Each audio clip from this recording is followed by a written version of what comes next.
Oh, here's the comment. Okay, so the video that I posted actually yesterday is why Bitcoin is going up forever.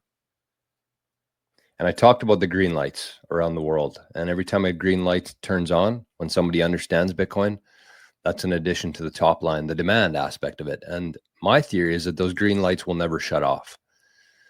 And so when you think about it that way, Tom left a comment here saying we will not see the top in our lifetimes. But when you understand that that top line will be going up forever, the demand, there's always going to be new people, new companies, new municipalities, new AIs. That top number is going to go up forever. There's nothing that's going to stop that. And that top line, the people who are driving that demand are going to continue to produce value to the world, and they're going to want Bitcoin. So there's no top. Because when you're thinking top, you're thinking fiat terms. But what's going to happen is every single person in the world is going to be fighting for that bottom line. And they're going to keep doing things and getting better and adding more value to accrue more of that bottom line supply. And so there's not going to be a top. It's that bottom number. It's about 19.8 million today, minus the lost coins, minus the keys that will be burned or have been burned. Everything on top, all that demand, all that productivity is going to be divided by that fixed bottom line. And when that bottom line is fixed, there's no top on the purchasing power. It's literally going to go up forever. There's not going to be a top. There's going to be, tops of different cycles while we're still measuring things in fiat. But in the long term, there is no top on this thing. Everything will continuously be repriced by that bottom line. Everything will be divided by that bottom line. So there's no top. It's not going to be in our lifetime. It's not going to be ever. There is going to be no top for Bitcoin. Let me give you an example here. Let me take a drink of coffee first. Let me give you an example here.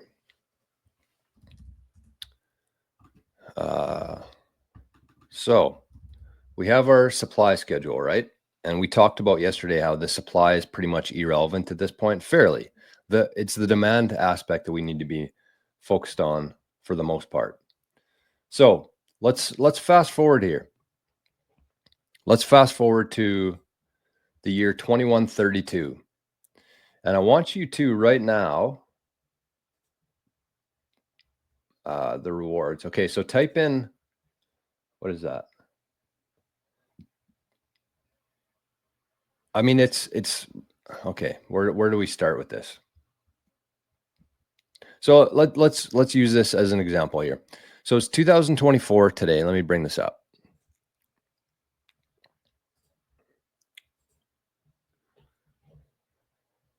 Okay, so 2024, you can see that the block reward, so every 10 minutes, this is what the Bitcoin network shoots out in terms of new Bitcoin, the new supply coming onto the market. And this, so that's 3.125 Bitcoin. That's worth about what? That's worth about 277,000 US dollars today. So if you were lucky enough to mine that block, which was Antpool here, they got about $277,000 worth of today's purchasing power. Okay, so keep that in mind. That's what the block reward gets today. The 3.125 Bitcoin is worth 277,000. So when we go down in 100 years from now, actually, let's go with exactly 100 years. So I don't even know what this is. This is less than 9 sats, I think.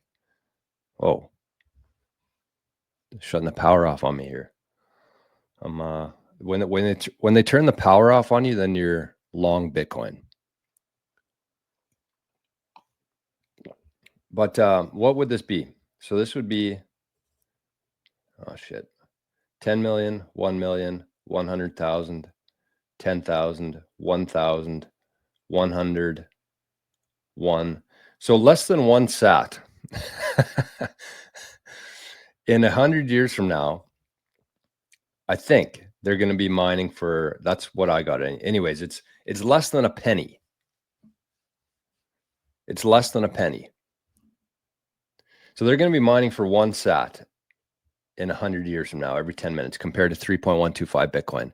And keep in mind that 3.125 Bitcoin is worth 277,000 in purchasing power today. So if we say, okay, that same 1 sat is going to be worth the same, probably, if there's actually, you know, on the same trend, that's how you have to think about this stuff. That when you're looking at these, this is a really good way to kind of project what the future price or the future purchasing power of Bitcoin is going to be. So again, if we say that the block reward today is worth about 200, let's say 250,000 US dollars for the block reward in purchasing power, then in 100 years from now, it looks like that's going to be 1 sat worth of purchasing power. You know, again, we're not thinking in fiat terms here.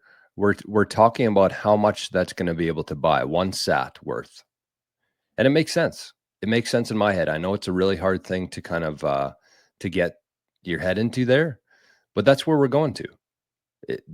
And when you say, well, what's the price of that? It won't matter what the price of Bitcoin is at that time. The only thing that's going to matter is how much you're going to be able to buy with your sats.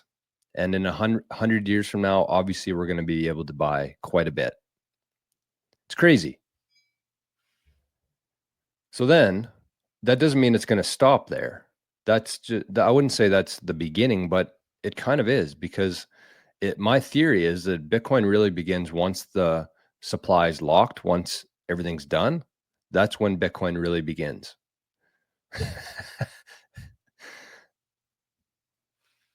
Which is nuts. But I mean, it makes sense when you really zoom out. Like I know as humans here, we like to think day to day. We just kind of see what's in front of us for the most part. But you look at anything and how long it's taken to get to where it is. We're 16 years into this thing, and this is going to be 120 years into this thing. That's a very small amount of time in the big scheme of things. So yes, it sounds crazy when you look at it from today's perspective, but that's how things work.